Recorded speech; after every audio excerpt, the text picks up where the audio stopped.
when you're a musician and they ask you, how did you learn this? How did you learn that? I think a lot, in my opinion, I think a lot has to do with what you see and the people around you. So we'll make it like that. Since the day I came to this beautiful planet Earth, Hmm. Well, let's go first of all. Where were you born? Havana, Cuba, June 16, 1933. And I was born at a little hospital, I guess a hospital, and I never saw that. It was called Instituto del Niño, Uh-huh. which means the Kids Institute. My mother's name was Rosa Elena Quesada, and my father's name was Walfredo de los Reyes. That's number two. From the hospital, I went directly to San Rafael 560, Yeah. where I grew up until I was like 9 years old or something like that. It was a beautiful neighborhood, you know, the typical Cuban neighborhood, big homes with a lot of rooms, a lot Hmm. of yards. Everything I heard was music, everything. I think I opened my eyes. The first thing I heard was a trumpet or a piano or Right. a flute. And then my father practicing his trumpet scales and you know all day long. The idea of why we say San Rafael 560 is such a famous house was that since he belonged to this orchestra that caught the attention of everyone in Cuba in those days because of the musicians in it, of the tunes they recorded, and of course the uh, singer Miguelito Valdez, who was all of a sudden like the the star of the island. He made it to Hollywood later on. Later on. But it was a gathering of great musicians. Even Gustavo Mas, who was a great jazz tenor player, played it when he was like 17 years old. The band used to rehearse at my house. I was listening to them discuss the arrangements, have fights over the arrangements, if this was that or this was that, or Miguel would say that's the clave. So you know when you're a little kid, a lot of people think that you're not hearing, but Well, my ears were like this. There was always something that I liked, and it was the drums of Miguelito Valdez, who, by the way, was a great drummer. They had a contract with RCA Victor. They also had a radio at 12 o'clock at CMQ. They were recording every day, every day. They were very famous. You had people come in the house like Rita Montaner, who was oh wow, get out of Cuba's here. great singer, Uh-huh. Rafael Hernandez from Puerto Rico record to meet Miguelito, to see my father, to bring him tunes, and they recorded a lot of people. So the orchestra gained a lot of names, a lot of big names. But a Hmm. lot of people will come in just to talk. And I remember from Mexico, Chucho Martinez Hill, who belonged to the Hill Brothers trio at the time. Mexico has great trios like the Trejase, Los Pancho, like that. And Chucho Martinez Hill was a very good friend of my dad because my dad sang also. Right. But the boleros that my dad uh, recorded became famous. And I Oh, gotta say, he was a very good looking guy. The looks, he he had the went out look. there with his trumpet, he Yeah. sang the tunes, the girls would sing. So Uh-huh. he was Walfredo Reyes, you know, the lover Yeah, yeah, boy. yeah. He wasn't Oh. married yet. Uh-huh. Oh yeah, he was.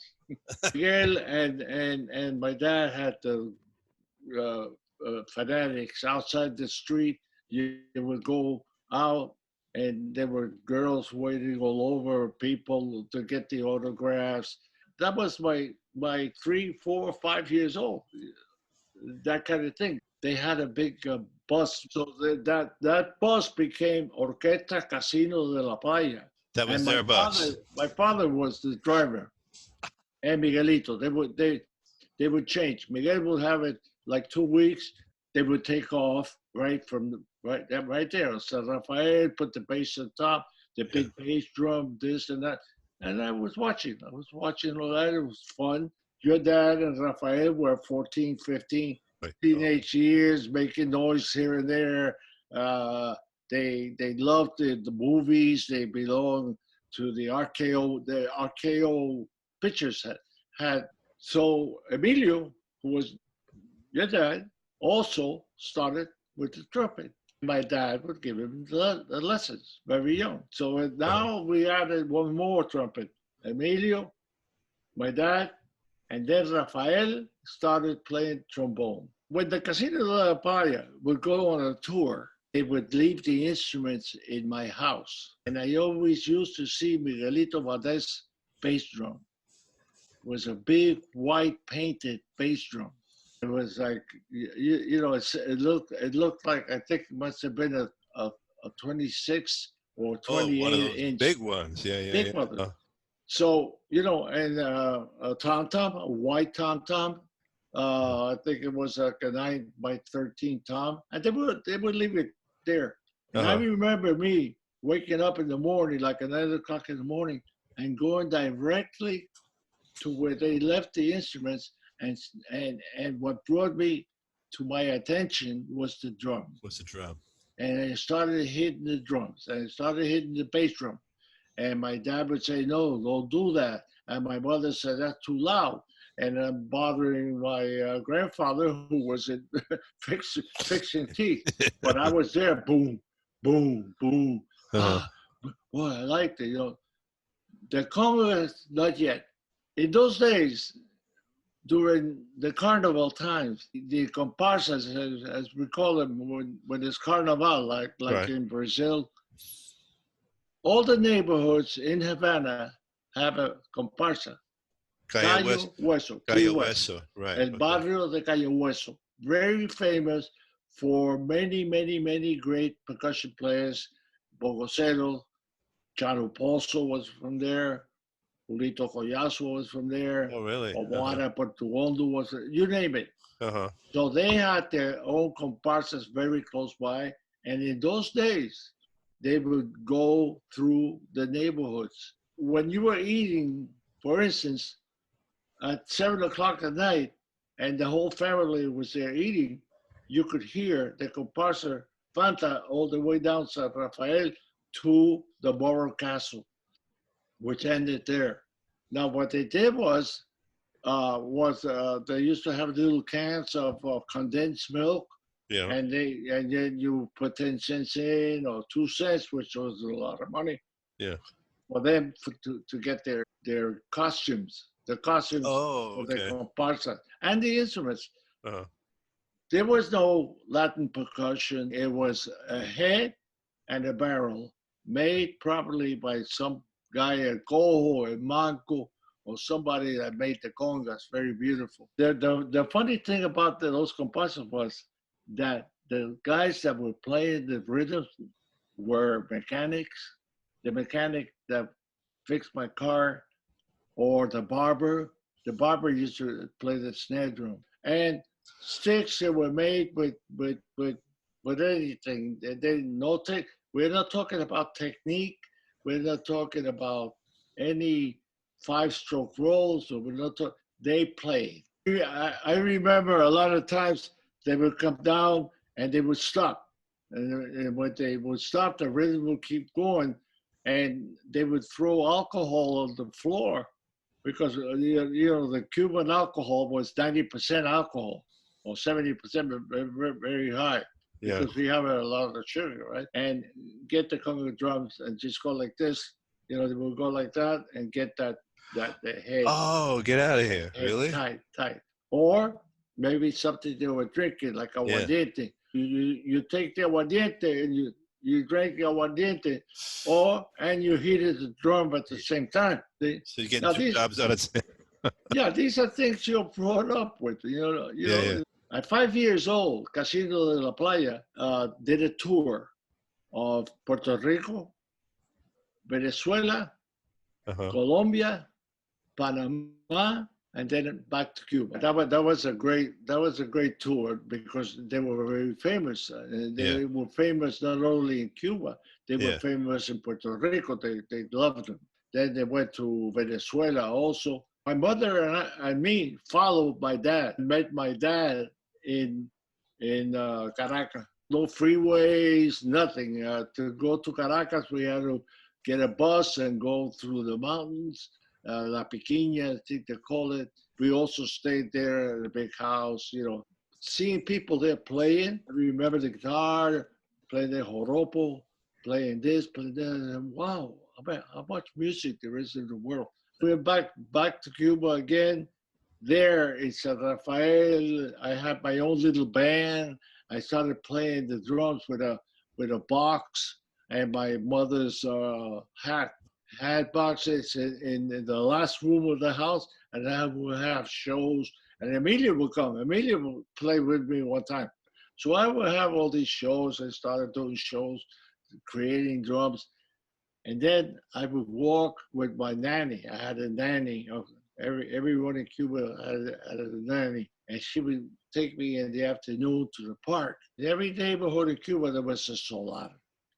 We call it solar. Solar was a big construction of rooms which people that couldn't own a home, but at least they had a room.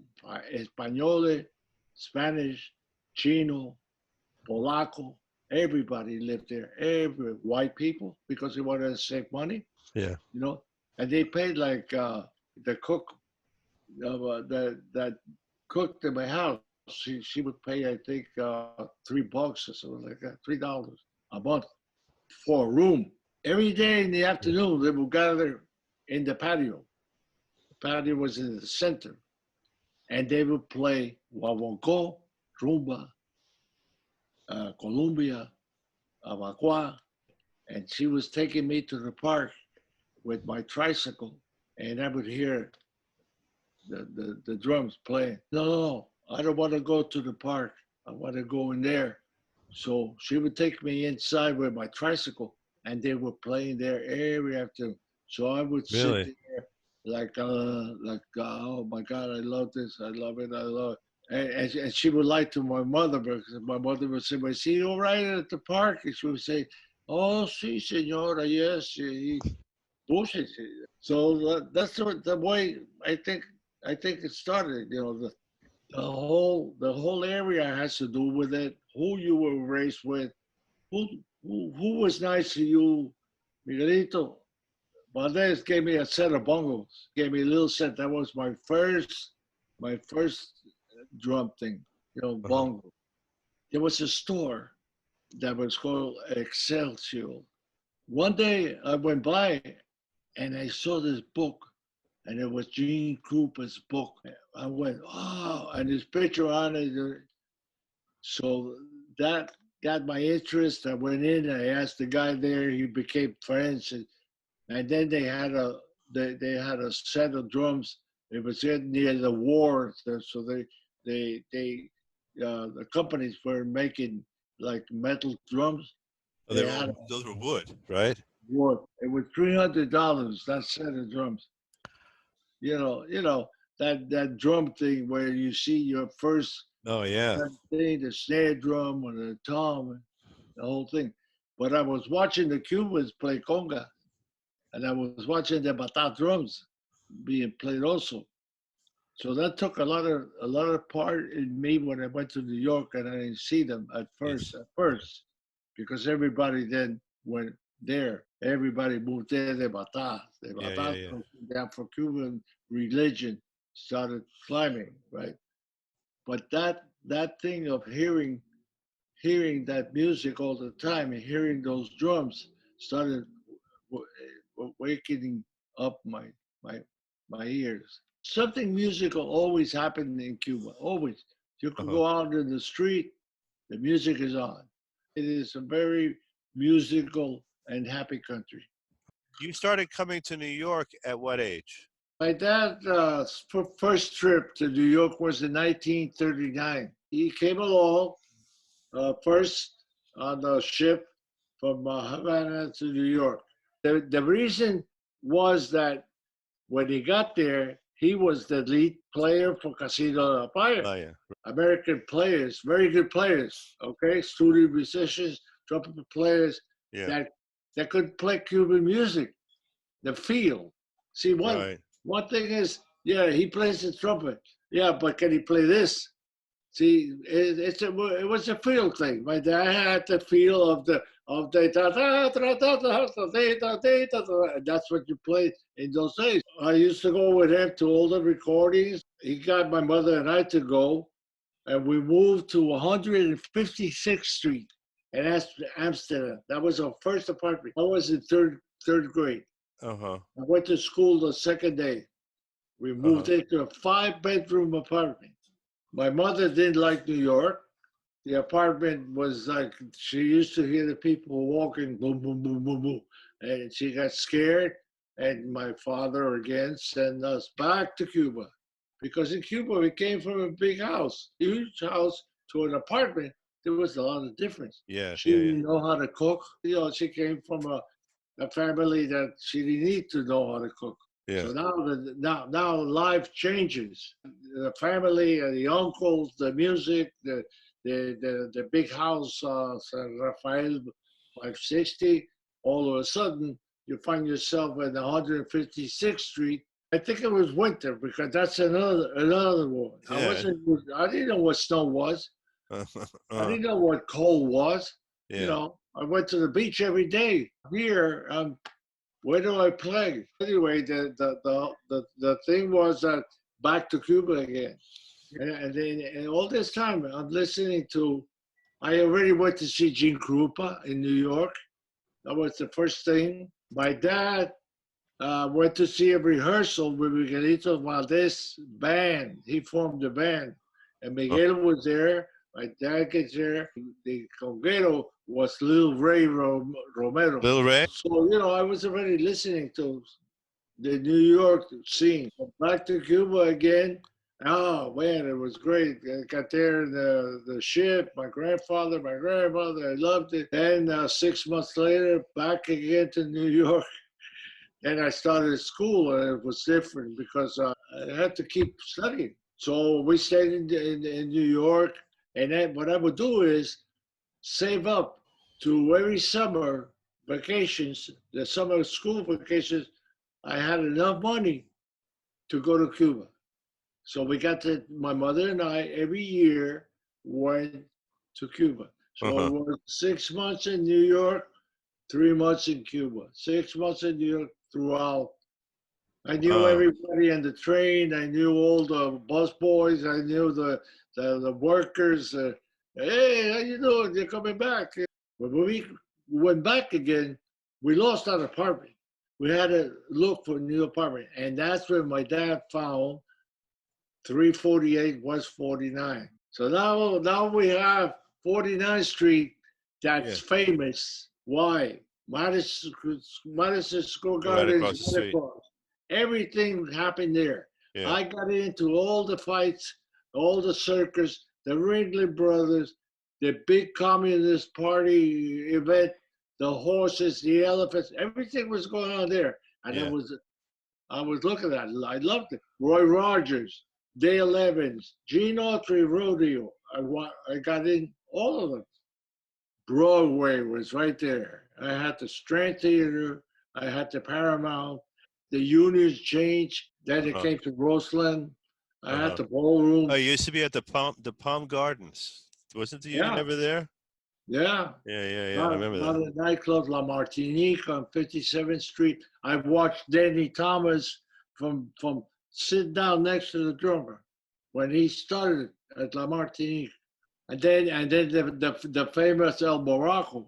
And that place where you played up in Rockefeller Center. It's still there, yeah. Still there. Same thing. That hasn't changed. The Rainbow Room, yeah. Willie Rodriguez was another guy that lived there, became good friends with me, and he was an innovator. Willie was everything, you know, the flips, the this, the that. Oh, and a great drummer. Watching every day, Gene Krupa. I used to say 3 shows. They used to start at 11 o'clock, 78 cents. So you watched Gene. So you watched Buddy Rich at the Paramount, and you watched Louis Bellson with Tommy Dorsey. The first time Louis was introduced, first time with his big set, turn around, double pedal. Your dad used to play opposite Charlie Ventura. It was Charlie Ventura's band, and it was Emilio Reyes' band, right? And I used to go to play conga with Emilio, with that big conga he had. And he let me play a little bit, you know. I used to play the conga. But the drummer with Charlie Ventura was Ed Shaughnessy. Really? And he had two little bass drums. He used to do 220s, little bongo here, and 213s. So I would sit while he was playing, and then he would practice all night long. Man, practice. So we became friends. And I was like 14, 13 years old. Then back to Cuba again. When my dad went back, he decided to go back because he got sick, asthma. He was working at El Morocco. He was being paid very well, $175 a week. That was an incredible salary. He lived wonderful, but he got sick. So he decides, he gets a call from Rafael Ortega at the Sanssouci nightclub to come and form the new band, and we go back to Cuba. When you go back. And then I used to see Los Hermanos Palau, and I would tell them about what I you saw in New York, because you were a big shot if you were in New York. Oh, he just came from New York. So when I saw Buddy Rich, I met Buddy Rich. I shook hands with Buddy Rich. Oh, wow, you did that. Everybody's amazed. You started looking around the bands and you saw the drummers play, and then I had started taking lessons from Willie V. Kessler. $3 a class. So, you know, I was learning my paradiddles, my doubles, and reading his book and all that. Go to Cuba and not showing these guys. But they didn't know. What's that? What are you doing? 7-stroke roll, 5. No, this is, oh, no. And they were Benito Reyes, who was big shot drummer in Cuba, you know, played paso. Now I'm calling him old-fashioned. Okay. No, this is Walfredo's son. He could play drums. I used to sit in with Los Hermanos Palau. Wow. Oh, what's that? This little cymbals. I said, geez, you know, I had a 20-inch already. That's when I bought my double bass drum, my 220s, Ludwig like. And who did I get it from? Louis Bellson, Ed Shaughnessy, Roberto Morales was one of the first guys to use the 20. He used to have a Leedy 20 at the China Doll. He used to play the shows. He was a great player. He got the Roberto Morales book, but he was. They were all great players. Me, I was kind of lucky. We had apartment 2D. Apartment 2C was a drummer by the name of Robert Fuentes. He was a drummer. So now I'm going, wow! His wife was named Sara Rivera, and she was Graciela Rivera's big Puerto Rican soprano opera singer sister. Here I am, I'm in heaven. Bobby, Sara, you know, he went with me to buy a snare drum. He would teach me. He played with the Army band, and then he started playing in New York club dates. So he got this little bass drum, 18-inch. I said, Bobby, wow. It says, yeah, man. I just you carry my timbales and the bass drum right here, and I take the subway, and that's it. And they call him Bombito. So I got that idea from him. The problem was that there was a lot of guys that played timbales, but that wasn't it, because there were shows. This polka, waltz, the whole deal. Waltz too. They didn't know how to do that. That's why Antonio Gonzalez, he was a trombone player. Yeah. He knew how to read music, but he couldn't make it playing trombone in New York. So he just got a set of timbales, and that's it. Yeah. He was a timbalero all of a sudden. but he played the shows. There was a difference between 10 years. Young players started taking lessons, you know, Henry Adler, so whoever, and you had great drummers. We landed in Cuba, and he gets his job at the Census C, and I didn't have, actually I was supposed to play, but I didn't know enough reading for the shows they had to play there. They were big shows, everybody from all over the world. Yeah. Came Edith Piaf, Maurice Chevalier, they all played at the Census Sanssouci? and a big Cuban show. Big Cuban show with patat drums or Trinidad or Regosa, Tribata. I mean, those rehearsals were incredible. My eyes were like, wow. Yeah, I can imagine. You know, My gosh. and learning, because Agustin was a great bongo player. He would teach you how to play the bongo. They were really good. And there was Celia Cruz singing in the chorus. She was 15 years old. Oh my gosh, no kidding. Also, that's where Buddy Rich. So Buddy was always trying to figure out the clave. He couldn't get it. Couldn't get the clave. He used to get pissed off and break the dishes. He had a character. And I was watching him all the time, you know, from the back, behind the palm tree. Wow. He would go, king, king, king, king, king. God damn, boom, and throw the club. That's where I met Armando Peraza. I was 13 years old at rehearsals. Armando was a bongo player, Bertica Serrano was her name, the rumbera.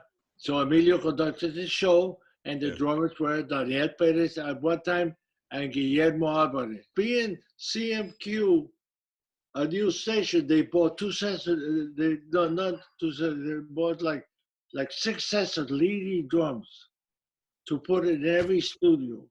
So every studio had a set of drums, and they were leading Black Pearl. Wow. And the drummer's name was Salvador Admiral. So Admiral all of a sudden gets these drums, and he calls me up. He says, Walfredo, you have to come here to help me set up because I don't know how to do this. So I went to CMQ. He had to step way like that in the middle, way up, and then 2 on the side, and the downtown was like this, 2 16s, beautiful, beautiful sets.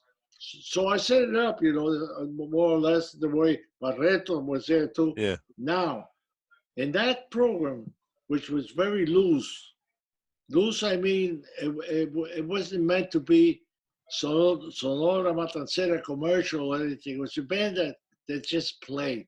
I used to go every night. Now, you know, in the audience, then Rafael would bring me up stage and introduce me to, mira este fulano, el otro.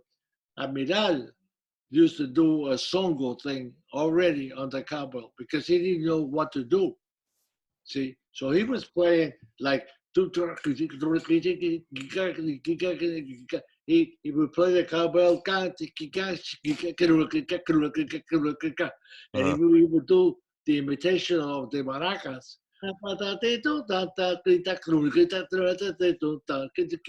Never touch the cymbals or anything. Cowbells is snare drum. And I look back and I go, wow, you know what? Admiral was one of the first guys that because you had the set of drums, which wasn't a Cuban, you didn't know what to do, you know. So that's what happened with us and me. Okay, I sit behind the drums. What am I going to do? You know what the drummers did in Cuba? They got to play maraca a lot of times.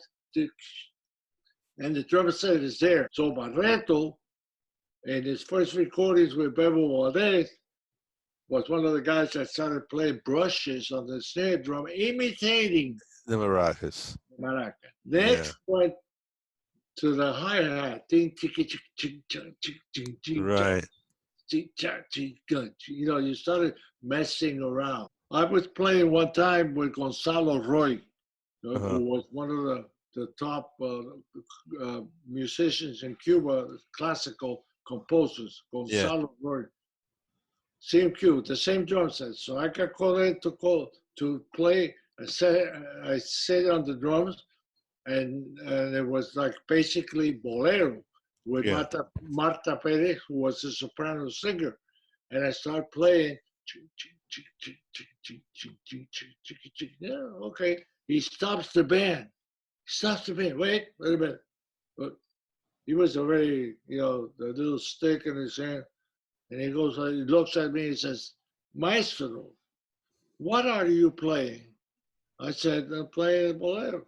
And he goes, that is not Cuban music. The Cuban music is maracas. Please play the maraca. Oh, Jesus. So it wasn't accepted. The same thing happened to me with Rita Montaner, the famous Rita Montaner, playing the same thing. I'm playing the drum set. And she turns around to me and says, Oye, ven acá. ¿Qué es lo que tú estás tocando ahí? I tell her, I said, drum set. Oye, eso no es música cubana. Oh boy. Right? There's another shot. What? No, eso no es música cubana. Música cubana es la conga, el bongo, el guiro. So I had to get down and play. Maracas. Yeah, another time with Bebo Valdez conducting at the Teatro Martí. I'm playing the overture to play for Tongolele was there on stage. We have this overture. And I was up in the riser, real high, and the band was down here. And we start playing Batanga, si, Batanga, no, one of Bebo's Batanga.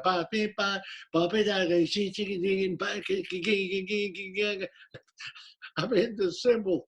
And this guy calls up from the third, way up there. He says, oh, yeah, this is Cuban music, not Chinese. The whole change happened when the war came, after the war ended. Then we had that influence to go to Miami. And people started going to Miami for $35 and come back like, the Cubans were like, they spent 3 days there. 3 days there, they forgot to speak Spanish. The women would go and buy nylon socks. They were cheaper there. They come back with tons. But there were people that couldn't make that. They didn't go there. Right. Musicians went there if you had the money.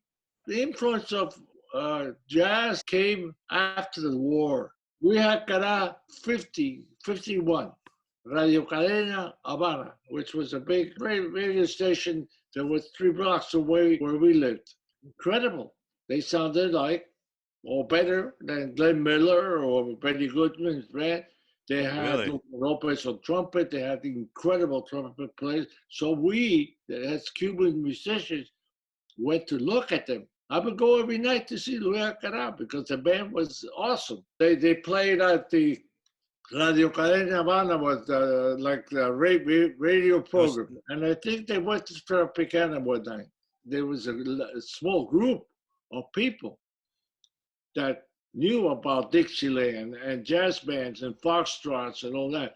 But it wasn't the most popular thing. If you went to a club and you had Orquesta Riverside, what they danced was Cuban music, bolero, un buen danzón, guaracha, a good guaracha to dance. Mambo wasn't there yet, no mambo. Danzón, the conga at the end, and the pasodoble. They loved the pasodoble. So the bands play that. Now, once in a while, a guy would come up and would say, can you play a foxtrot? And then, what the hell is that? The drummers didn't even know how to play it. The drums were there, but that was not the drum set was not our instrument. Right. Cuban music is made of conga, bongo, maracas, guiro, cencerro, timbal. That's the essence of Cuban music. And Cuban bands don't need the drum set only to play the pasodoble and to play the tangos. And maybe once in a while. So unlikely like Brazil, that Brazil has the drum set as part of their batucada and the samba. They played it, but we didn't. we use maybe the bass drum for the conga. There's a little mistaken identity when it comes to Latin jazz, because Latin jazz was being done in every country. Jazz is an American form of music, and it was adapted by Venezuela. At the same time, it was going on by Peru, Brazil, everywhere, because it was a likely, they liked that. They liked it, yeah. Everything changed after the war. After, let's start in New York, in the United States. Saxophone players were coming in from Sweden. Stan Hazelgard. The Americans saw a lot of music when they went there in the Army bands, the Air Force bands, the Navy bands. They got together with they started opening their eyes to wow, there's a lot of more music than what we play here. So that the whole scene of the jazz world started when drummers started changing. New York. If you didn't play like so and so, yeah, he's no good. He doesn't know how to play. He only plays four. It was a change. It was a change. The young people change things in time. Yeah. You were a bebopper. You wore the hat, and you had the little thing here. You were a bebopper. Big band jazz, you're out of fashion. And as a drummer, you know that to play in a big band, you can't play bebop. You have to anchor the band down. Although there were drummers that wanted to play like that, and you never knew what one was. That happened in Las Vegas. When I was playing in Las Vegas, drummers would come in and okay, 4 bars, goom, bass, goom, bra, goom, get goom, goom, and the saxophone player would say, "What the hell is that? Where's one? Come on, man, time." There's always that change as the time, 20 years of this, and then 20 years, you're old-fashioned. It's like boxers. You had your time. Baseball players are great, but there's a new guy. I used to hear drummers in Cuba that were fabulous drummers as far as reading, but they didn't even know how to play jazz or foxtrot or society music, which they never knew. Or what's 1 and 2, 3, 4, the 2-beat jazz or the 4-beat jazz. They tried to play and read.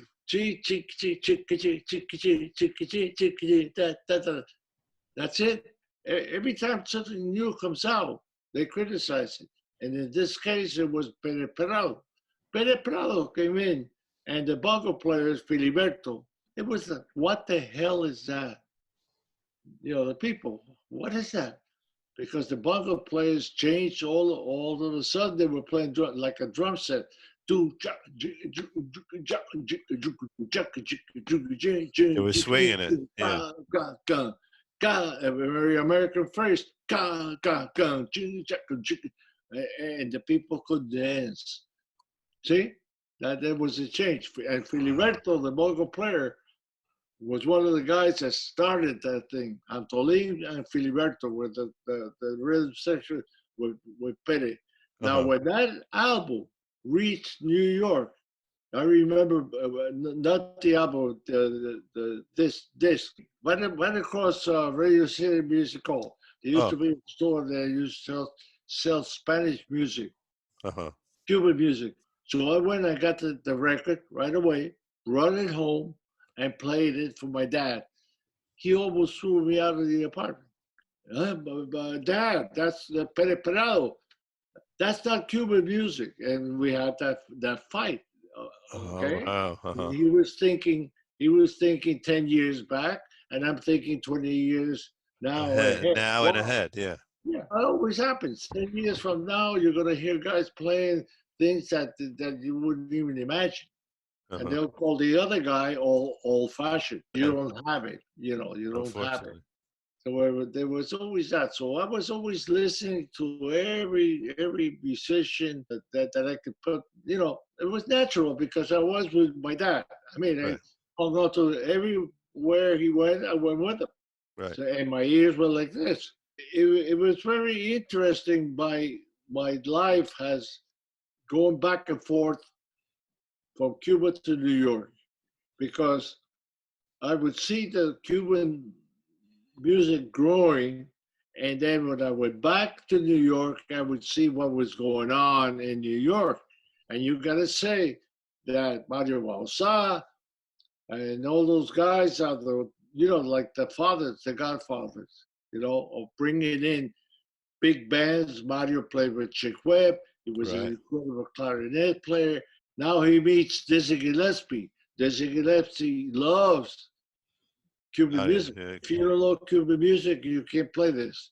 So Mario is a big influence in bringing Chano Pozo from Cuba to New York to play in Dizzy's band. Before Chano Pozo, there were a lot of other guys that were already New York Cuban music and recording with American bands. Calvo Polado, a lot of Puerto Rican good conga players, Mofeta, Guillermo Alvarez. They were already playing with Diz and Charlie Parker. Jilly Temple, who was a saxophone player, also played, conga very well because they were guys that played the conga. Now, when Chano comes in, it's a different story because Chano was Chano Pozo in Cuba, and now he comes to New York, and it's like, wow, the conga player, all the kids in school, gungu pa, gungu pa, gungu pa. Oh wow, that was like a new thing. Manteca, gungu pa, gungu pa. And they hear this guy playing that, and everybody's trying to do that. Right. Including the drummers on the tom-tom. Let's play. Oh yeah, man, jazz, pa, gungu pa, gungu. But that's not all that there is in drumming and folklore in the Cuban music. Mm-hmm. So the other guys, Julito Collazo, Francisco Abella, Bata players, it starts to grow. All of a sudden, New York becomes a mecca. Before Cuba, because I was listening to things in Harlem with jazz bands, with jazz musicians, Puerto Rican guys, you name it. Tito Rodriguez made an incredible album one time. Buddy Rich on drums, Charlie Parker, Machito's band. All those guys were doing things in New York way before in Cuba. And Cuba at the same time was doing things too. It was like they were hearing us, we were hearing them to create that mixture. Because when Barreto and me, Daniel Perez, a bunch of guys that were in that time, in the 40s, late 40s, we used to get together. We would listen to who? Max Roach, Kenny Clark, Denzel Best. Okay, then you went to the big bands. The drummer was the big bands. And then the influence of many good bands that went to Cuba in the early 50s. The big bands like Tommy Dorsey. Oh, wow. Doc Saracen. Doc was 17 years old when we went to Cuba. Doc Saracen on trumpet, great trumpet player. Ray Wetzel, 5 trumpets, 4 trombones, 5 saxophones, and they go to the Sans Souci. That's where my dad was playing lead trumpet with the show band. I get there one afternoon with him, and I look at the cases. They had all the drum cases, and the whole thing. And I see Buddy Rich. I go, oh my God. So Buddy was in the band. Now that band was there for a month.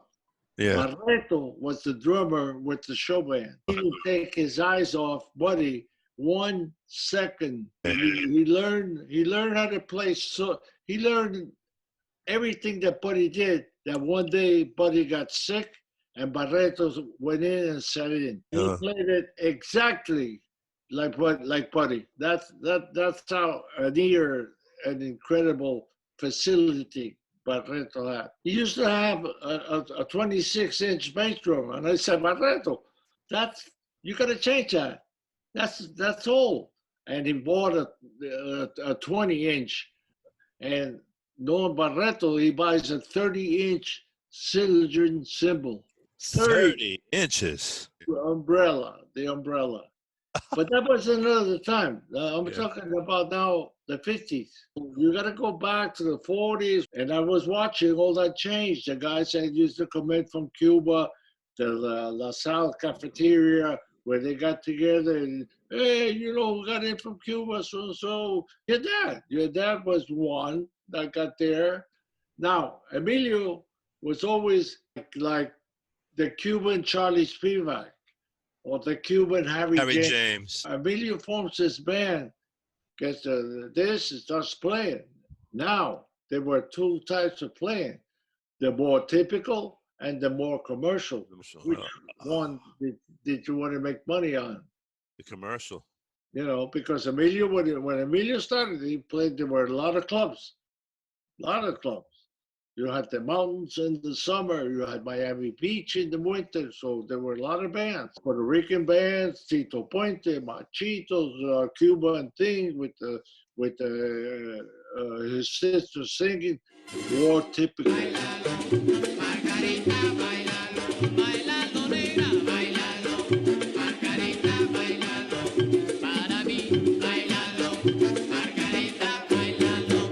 In a lot of ways, what happened with the music, the change was the tempos. In Cuba, we played very slow bolero. In New York, you couldn't play that slow. You had to play a little bit faster. Somebody asked me, how did I get that drum and percussion things? Well, in New York, you were one person, maybe two. They're not big bands. In Cuba, they were big. You had the singer with the clave, you had a conguero, you had a bongocero, right. you had like four guys. When you get to New York, there you are, timbales, and you go and see, Jesus, I'm alone. I started seeing the drum set. You remember, well, you had to have the snare drum here and the timbales to play chiki chiki chiki chiki chiki, do chuk do chuk do chuk do. So you started mixing timbales with drum set. And I used to go to see Humberto Morales, who for me was one of the beginners that did that. It wasn't the way I did it. I did it totally different. But I was looking at the situation. I have pictures and videos of Mofeta playing with Miguelitos Valdez band where he's playing the drum set. And the timbales are here, no tom-tom. So they were into that already. Tito Puente did that. There's a whole album of Tito playing drums, the drum set. So the drum set was there, but there were things with tempos. Pachanga was not the pachanga they played in Cuba. Tito Rodriguez played pachanga in New York. Pachanga was totally different. They play Mozambique. They call it it's a half conga what they're playing. And they're playing cowbells like in congas and all that stuff. Peyo La Forcan, who I have stories with Peyo. He was a very good friend of mine. I used to go in every night where I played at the Casino Parisien and play with me, sit in. And he would listen to my cowbells. Conking, conking, conking, conking, conking, conking. Wow, what's that? Walfredo, ¿qué es eso? What are you playing? And then he would tell me his ideas of what was going to be the Mozambique when he was playing with me. Oh, wow. So the Mozambique wasn't created yet? It's a combination of a lot of things, conga, bata. We had so many people in the band. His band, Peyo, when he started, they were like 20 guys in the rhythm section. So if you're a drummer and you have to play that, you have to condensate. You have to come and say, well, I'm going to take the easiest part, or just be like I do. I try to play the whole thing, but it's hard. There's a lot of different claves and a lot of different things going on. So it was never commercial. When Enrique Jorrin and I were playing with Josephine Baker, he was just thinking about cha-cha-cha. Every day he would come to me and say, Walfredo, what do you think of this? I'm thinking of a rhythm that the feet and it goes cha-cha-cha, cha-cha-cha, cha-cha. And I used to make fun of him. I used to say, Enrique, that's not good. Play some jazz, man. And I was practicing my drum. We were about the same age. Play violin, great violin player, symphony, but he was doing that show with us. One day, Enrique, you hear all of a sudden, bam, bam, bam, bam, bam, chunky, chunky, that took off like, you know why? Really? Because the people could dance it. It was 1, 2, 3, 4. Yeah. Yeah, the easy. bell tone. It's easy. Yeah, You yeah, play the pachanga, there's some people dancing, but not everybody. Everything was different in New York. You went to Brazil, the same thing in Brazil. When I was in Buenos Aires, hey, what's that thing you people play up there? That tango, that's not a tango. You don't know how to dance tango. Then I saw the people dancing at the park. Oh man, it's another totally thing. different. Yeah. So it's taken a long time for now the young people to teach what Cuban music really is.